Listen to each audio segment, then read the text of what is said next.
mexicano. Pues aquí no es una identidad importante, no, pero en Europa, entonces sí, este es latinoamericano. Es más respetable que ser mexicano. Bueno, entonces, esta idea también es importante. Ser lo uno implica la exclusión drástica de lo múltiple, que incluso se combate. Eso es un poco más en términos filosóficos.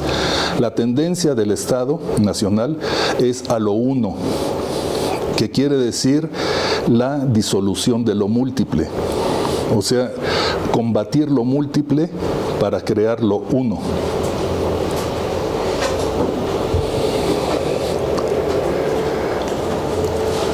Y como decíamos, el Estado-Nación concibe a lo diferente entonces como perjudicial, como nocivo, y por tanto lo combate. El diferente es desigual y para lograr la igualdad debe renunciar a su diferencia. O sea, ¿cómo logran los indígenas de México ser iguales a los mexicanos? Pues si ya no hablan su lengua indígena. Si en lugar de hablar la lengua indígena hablan español, entonces ya son iguales a los mexicanos. Ese es lo que pide el Estado. Pero si lo ve uno desde la perspectiva de los indígenas, es dejar de ser lo que han sido. Y la resistencia es entonces precisamente querer seguir hablando la lengua frente a la imposición del Estado. Esto es importante también, o sea, reconocer la diferencia, renunciar a la diferencia. El Estado maneja la diferencia como algo desigual y como algo enfermo, y obliga a la gente a que reconozca su inferioridad. Y lo logra. Uno puede decir, bueno, es que estas ideas son un poco lejanas a la realidad. No, el Estado logra imponer hacer que la gente se sienta inferior. ¿Por qué los indígenas, en el caso mexicano, tal vez en cualquier parte del mundo, por qué sienten que sus conocimientos son ignorancia? Que sus conocimientos no sirven, que solamente hay otro tipo de conocimientos que son verdaderos y que no son los que ellos tienen. Pues porque el Estado lo impone. ¿Cómo lo impone? Lo impone a través de la escuela. ¿Qué quiere decir imponer a través de la escuela? Quiere decir que mete a los indígenas 5 días a la semana, durante 5 horas al día, o sea, 25 horas a la semana, los mete en una escuela, los saca de su casa para ponerlos en otro tipo de edificio, para decirles todo el tiempo que lo que hablan, lo que piensan, la forma que viven no sirve, que la única manera de hablar bien, de vivir bien, de pensar bien, es la que se aprende en la escuela. Y entonces eso lo aprenden no solamente los niños que van a la escuela, lo aprenden también los papás. No solamente porque sea un conocimiento, sino porque se dan cuenta que la sociedad está organizada para rechazar a los que no fueron a la escuela y para considerarlos como ignorantes. Entonces la gente aprende a reconocer que su conocimiento es ignorancia. Algo similar pasa con la salud.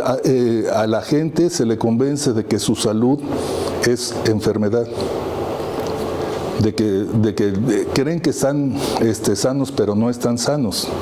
No se alimentan bien, no se curan bien, no sirve que se atiendan con médicos tradicionales, sino que tiene que ser en clínicas especializadas. Y entonces la atención de su salud no sirve. Los convencen de que su arte es nada, solamente son dibujos, son algunas ideas más o menos bonitas, pero que no tienen comparación con el arte institucionalizado por la civilización. Entonces, la sociedad está organizada para convencer a la gente, para reproducir la inferioridad, la desigualdad. Y entonces sobre esta base es que el Estado Nacional declara la guerra a los diferentes, como decía Miguel Bartolomé en la lectura que decía la compañera. Bueno, ahora sí pasamos entonces al capitalismo para verlo rápidamente y su desarrollo. El capitalismo es un sistema económico que inicia con lo que se llama acumulación originaria de capital. Acumulación originaria de capital es, en términos de la teoría marxista, separar a los productores de sus medios de producción, que eso no se entiende muy bien, pero que en otras palabras quiere decir obligar a los campesinos a dejar de producir lo que producen para producir otras cosas o para irse a trabajar, dejar las tierras y irse a trabajar. ¿Cómo se logra eso? Despojando a los campesinos de tierras. Eso, o sea, separar a los productores de los medios de producción quiere decir obligarlos por la fuerza, de manera violenta, a dejar de producir, hacer lo que se llama la transformación productiva. O sea, a que la gente no produzca lo que se come, no tenga autosuficiencia alimentaria y ocupe todo su tiempo en producir y en reproducir su vida, sino que destine su tiempo a trabajar para otros y por lo tanto no y tenga que comprar lo que antes producía. Esto de la transformación productiva es uno de los elementos fundamentales del capitalismo. Es obligar a la gente, por ejemplo en el caso de Oaxaca, a que empiece a sembrar cultivos comerciales. O sea, que deje de sembrar maíz y en lugar de maíz siembre café, o siembre caña de azúcar, o críe ganado. La gente del campo no come café como come maíz, tampoco come la caña de azúcar como come maíz, no vive de eso, sino que lo obligan a que siembre para que eso se pueda vender. ¿Cómo se obliga a la gente a que deje de producir lo que se come para poder sembrar otras cosas? Pues a punta de balazos. Es entonces cuando las guardias armadas obligan a la gente a reconvertir la producción y hacer lo que el capitalista quiere. Ese es un proceso violentísimo que me tocó afortunadamente ver, el caso de Sicilia, de qué manera los que en México llamamos caciques, la gente de poder, tenía a sus grupos de matones y obligaba a los productores a producir lo que ellos querían o a venderles la producción a los precios que ellos querían. Si no, los mataban o les quemaban sus cultivos o lo que sea. Y entonces la respuesta de la gente era, en el caso de lo que me enteré de Italia, fue la migración masiva hacia los Estados Unidos. A fines del siglo XIX, tener que decir, aquí ya no se puede, no puedo seguir viviendo aquí, vámonos, y se fueron en masa para Estados Unidos. Eso mismo pasa en muchas partes del mundo. Y tiene que ver con este proceso que es la transformación de la producción. Obligar al campesino a que siembre otras cosas o quitarle sus tierras, despojo de tierras, para en esas tierras crear fincas, haciendas, plantaciones, donde ahora se cultiva eso. Por ejemplo, las plantaciones de plátano, de caña, de hule, de todo eso, desplazan los cultivos de la gente, pero además ya no son dueños de su tierra. El resultado es el empobrecimiento de la mayoría. La mayoría se vuelve pobre. Los que se quedan, otros se tienen que ir.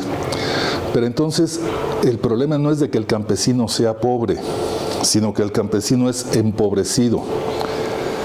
Una cosa es de que toda su vida sea pobre y otra que produzca riqueza y que se la roben y que como consecuencia del robo entonces ahora sea pobre.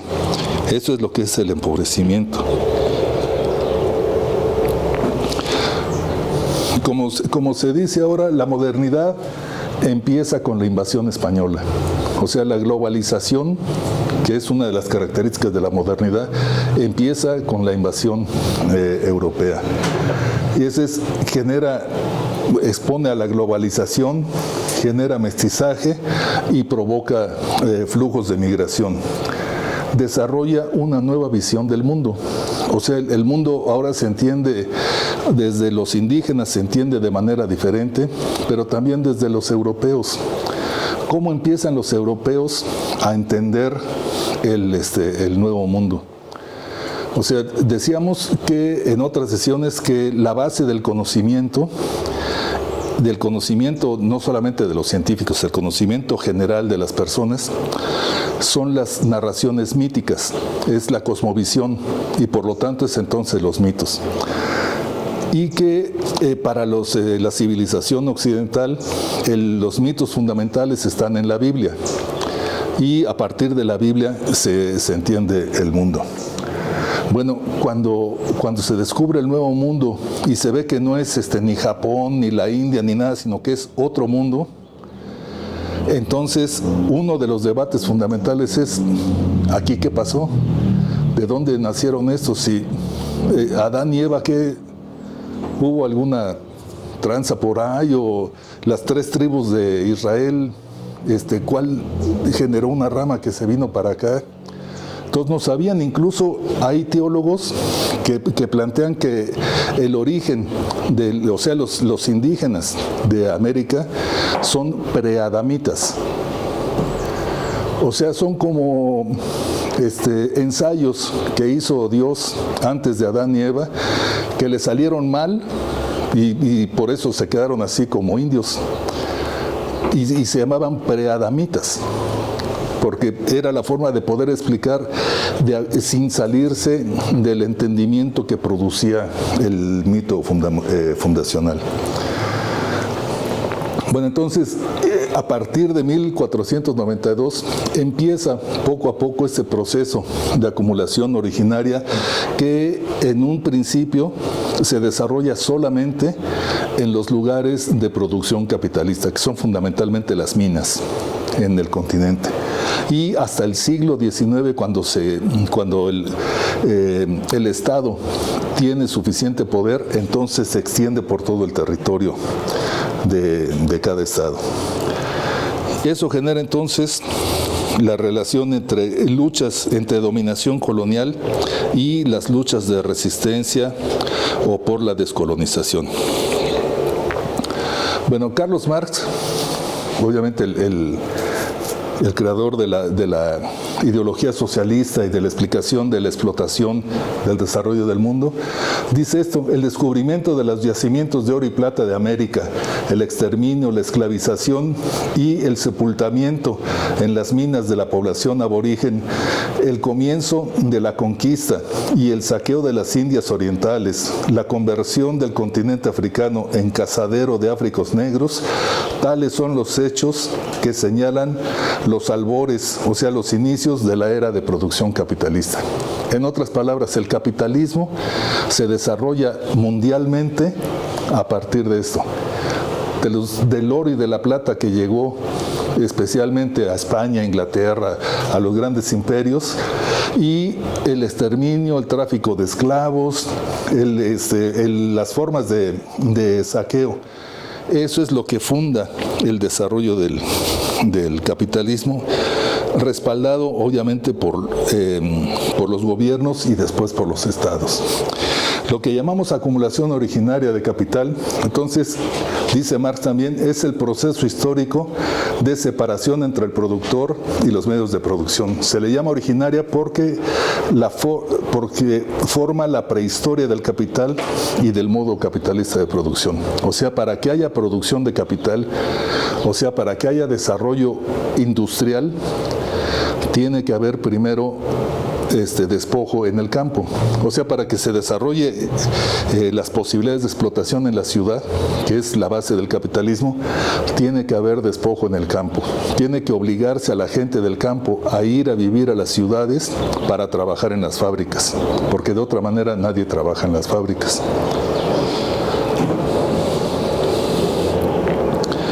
Bueno, algunas características de la acumulación originaria Bueno, esto es más o menos lo mismo. Me lo salto para que no vayamos así con más. Esta imagen es interesante porque es un cerro en Bolivia que se convirtió en el proveedor de plata más importante del mundo. O sea, se creó ese pueblo y Potosí hoy es un pueblo prácticamente abandonado. Quedó sin nada, sin riqueza, pero además sin gente, sin producción. Pero es en los lugares indígenas, en los cerros que eran sagrados, de los que se empezó a extraer la riqueza con la que se fundó el capitalismo. Entonces, los campesinos despojados se convierten en lo que Marx llama obreros libres. O sea, cuando la gente ya no le quitan la tierra y ya no tiene tierra para producir y tiene ahora que contratarse para poder comprar lo que antes producía, entonces esa se llama mano de obra libre o obreros libres, que son los proletarios. Esa es la gente que al vender su fuerza de trabajo es víctima de la explotación o será víctima de la explotación. Entonces, de lo que se trataba era de privatizar, hacer privada o sea, despojar de las tierras para desde ellas hacer otro tipo de producción, como vamos a ver, y con estas consecuencias. Esta era una aldea, Oppenfield, en 1700. O sea, antes del desarrollo del capitalismo. Después del desarrollo del capitalismo, el mismo terreno se convirtió en granjas. Las tierras que eran comunales quedaron nomás una partecita, lo demás se convirtió en una población más grande con distintas granjas. O sea, las tierras comunales, todas las tierras comunales, aquí si vemos no está partido, aquí todo está, estas líneas son partido que son propiedad privada. ¿Cómo se despojó a la gente que vivía así de esas tierras? Pues en algunos casos se les despojó a través de la violencia, pero en la mayoría de los casos a través de la ley. El gobierno permitió que se fraccionaran las tierras y se pudieran vender. En el caso mexicano es muy grotesco porque se declaró, como vamos a ver, tierras baldías o tierras de manos muertas, o sea, tierras improductivas, las que no producían bienes de capital, sino que estaban descansando o que producían maíz, se declararon como tierras improductivas. Y entonces el gobierno expidió una ley en la que decía las tierras improductivas pueden ser reclamadas para que se puedan vender. Y el despojo pudo entonces ser legal. Bueno, entonces, esta es la primera característica del capitalismo: convertir el productor en empleado y convertirlo también en consumidor. La gente, el campesino no importa solamente como mano de obra, sino importa también como gente que va a consumir lo que el capitalista produce.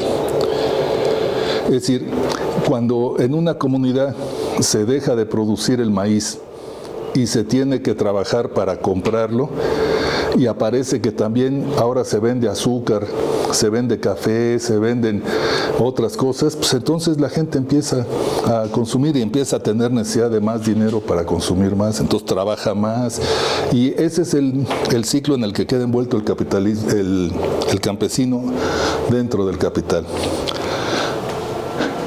En el caso de México, el despojo legal de tierras empieza con el famoso Benito Juárez, el primer indígena oaxaqueño gobernante, y Porfirio Díaz, que también era oaxaqueño, pero no era indígena. Ellos dos, que son presidentes de la República, legalizan el despojo de los que se llaman tierras baldías, o sea, tierras que no son productivas. especialmente con Benito Juárez, la ley Lerdo promovía la venta a particulares de las propiedades rurales de la Iglesia Católica y de las corporaciones civiles, o sea, de las comunidades, con el fin de fomentar la actividad económica, crear una clase media rural y obtener impuestos. O sea, el gobierno, el Estado mexicano, lo que quería era que se vendieran las tierras que eran propiedad de la iglesia las había heredado de muchas personas, y de las corporaciones civiles, que era el nombre que se le daba en el gobierno a las comunidades, que se pudiera vender esas tierras para poder desarrollar el capitalismo, que es fomentar la actividad económica, crear una clase media rural, o sea, atraer trabajadores especializados para que poblaran esos lugares también, y para el gobierno obtener impuestos, que era la nueva forma de tributos. Hay en 1883 una ley que se llama de colonización, que es muy interesante porque el ministro de Fomento, que era un general, era un militar, promovió esta ley que establece que el presidente de la República mandará deslindar, o sea, determinar las fronteras, medir, fraccionar y evaluar los terrenos que se llamen improductivos o que sean de propiedad nacional, y que esos terrenos ya medidos podrán ser adjudicados, o sea, vendidos a inmigrantes extranjeros y ciudadanos mexicanos que deseen establecerse en ellos, en extensiones máximas de 2.500 hectáreas, o sea, en un terreno chiquito, y mediante el pago de contado o anualidades. Asimismo, se autoriza a hacer concesiones gratuitas hasta de 100 hectáreas si se cultiva durante 5 años por lo menos la 10ª parte de la tierra adjudicada. Además, faculta al presidente de la República para autorizar la operación de compañías deslindadoras para la habilitación, la preparación de terrenos baldíos, concediéndoles en compensación por los gastos de medición, deslinde, fraccionamiento, avalúo y descripción, hasta la 3ª parte de los terrenos que habiliten. O sea, aparecieron compañías que se dedicaban a ubicar terrenos que podían despojarse a la gente para venderlos, y el gobierno, para fomentar que hubiera esas compañías, le decía, pues tú me ubicas terrenos así, te doy la 3ª parte de ellos como compensación. Entonces, y esos son en leyes, o sea, estas son claramente leyes que permiten el despojo, que fomentan el despojo y que aparecen por todas partes del mundo. Incluso el presidente Porfirio Díaz en 1894 pronunciaba este discurso. Desde septiembre, o sea, este es un informe del Congreso sobre lo que hizo en el año. Dice, desde septiembre se han expedido 2.000 títulos que amparan 13.490 hectáreas de terrenos, que como ejidos poseían varios pueblos de Sonora, Tabasco y Yucatán. Ejido era un tipo de propiedad comunal poseída por un pueblo que se encontraba en terrenos de pastizales o bosques. Debido a que eran terrenos sin cultivar, el gobierno liberal primero, o sea, Benito Juárez, y Porfirio Díaz después, lo consideraron como baldíos, o sea, aptos para ser vendidos a particulares. Pero Porfirio Díaz específicamente era mucho más,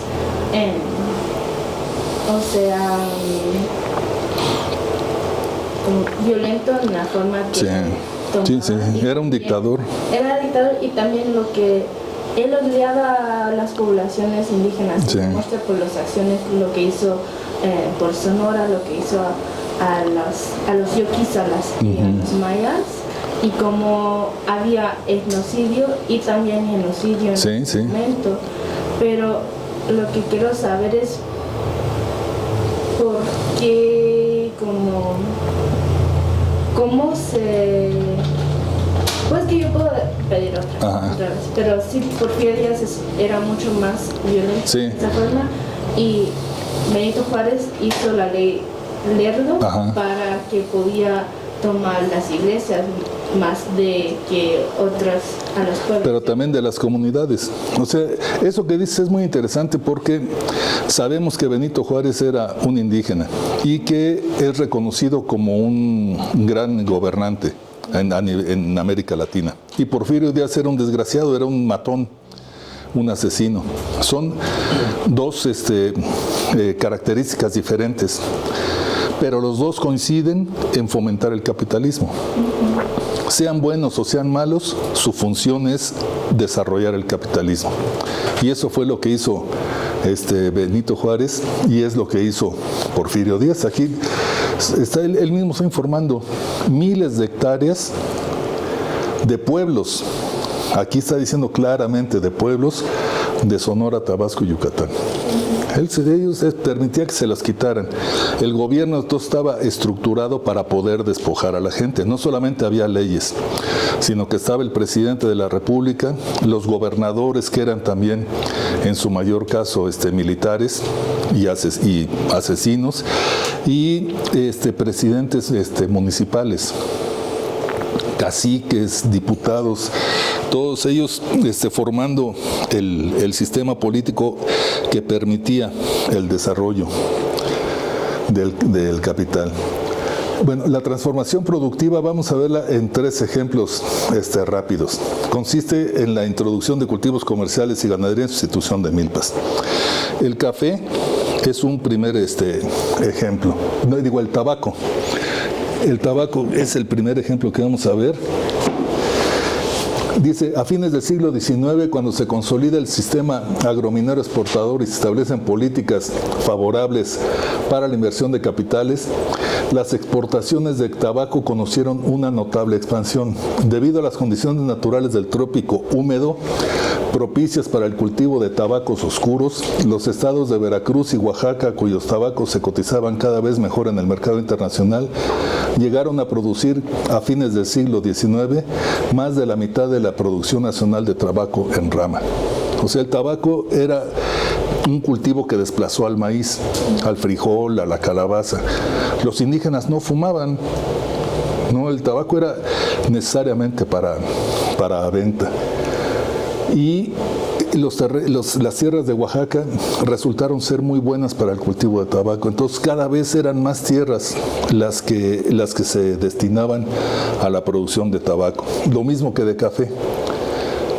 Y el problema es que dependían entonces de los precios de mercado, y ahí fue donde se acabó especialmente el tabaco en Oaxaca.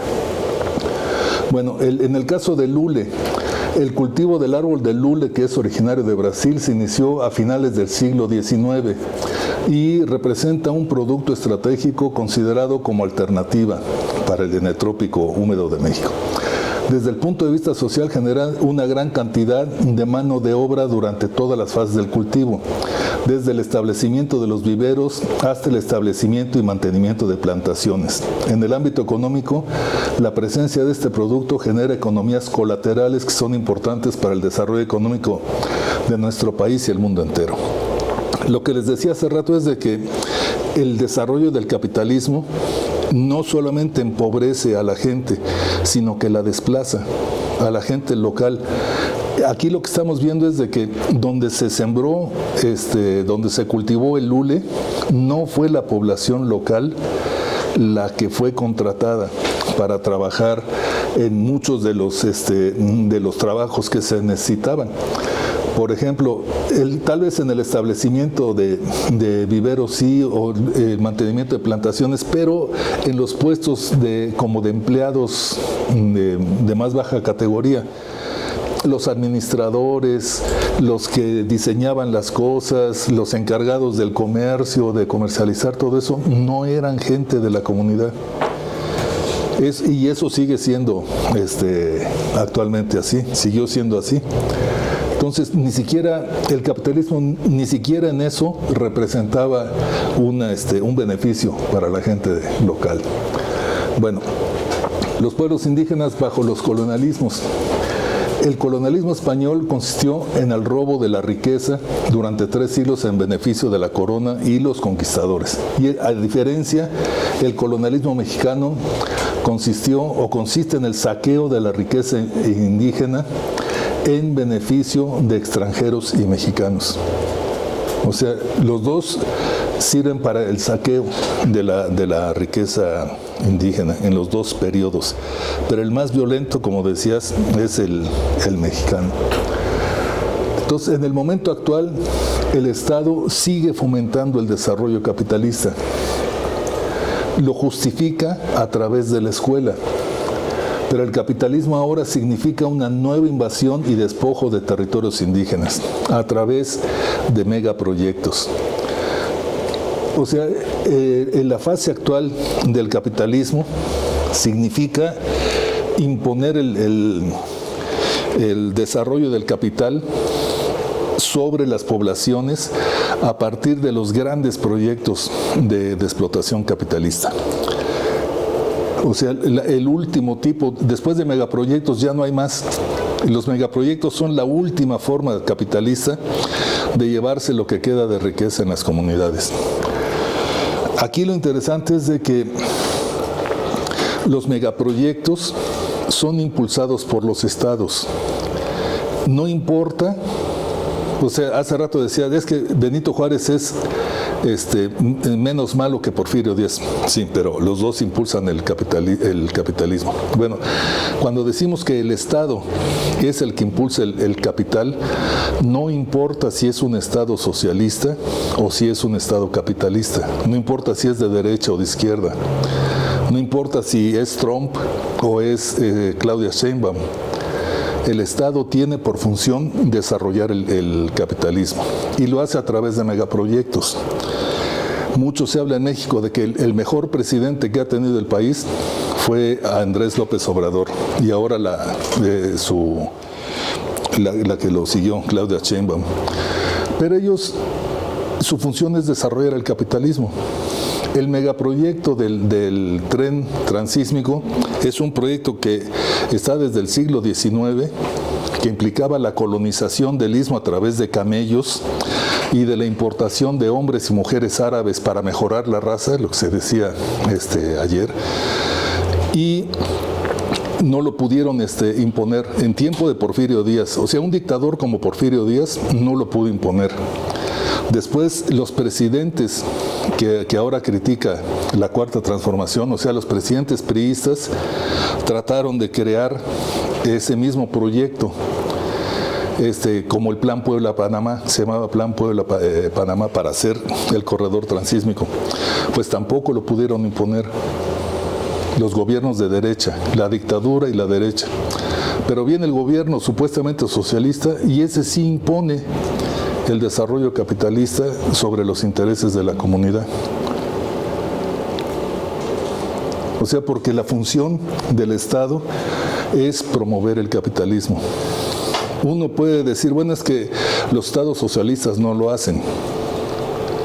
Pero si miramos qué pasa en Vietnam, Vietnam es un país que se desarrolló de manera capitalista, produciendo tenis, con todas las consecuencias del capitalismo.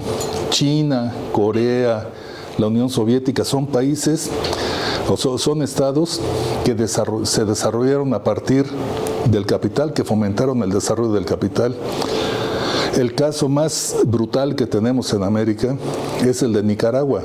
Después de una revolución socialista, sandinista, en Nicaragua, hoy el gobierno promueve el capitalismo, promueve incluso la creación de un canal que atraviesa un lago contra los intereses de la comunidad y entregando las tierras a las compañías de capital extranjero. No puede uno decir, bueno, es que los socialistas son malos y los capitalistas buenos. Los capitalistas y los socialistas desde el Estado son iguales. Afuera del Estado sí son diferentes, pero adentro del Estado son iguales. Y lo que hoy se fomenta, tanto desde la izquierda como desde la derecha, son los megaproyectos, a partir de la idea de desarrollo. Bueno, aquí lo interesante, además, es que los estados donde se desarrollan estos megaproyectos, los gobiernos no tienen la fuerza suficiente para poder imponerlos. Entonces, ¿qué es lo que hizo el gobierno mexicano? ¿Qué es lo que hizo nuestro querido presidente Andrés Manuel López Obrador? Engordar al Estado. ¿Con qué lo engordó? Lo engordó con el narcopoder y lo engordó con la militarización. Entonces, hoy el Estado mexicano logra imponer megaproyectos porque dentro del Estado mexicano gobierna el narcotráfico. Eso lo sabemos ahí con la gente que está dentro, como a ese famoso Adán Augusto, y porque le entregó partes de la administración del poder a los militares. O sea, los militares administran aeropuertos, administran el Tren Maya, el corredor transísmico. O sea, los megaproyectos son administrados por las Fuerzas Armadas a nombre del Estado. Entonces, el Estado mexicano es hoy gobierno, narco y militares.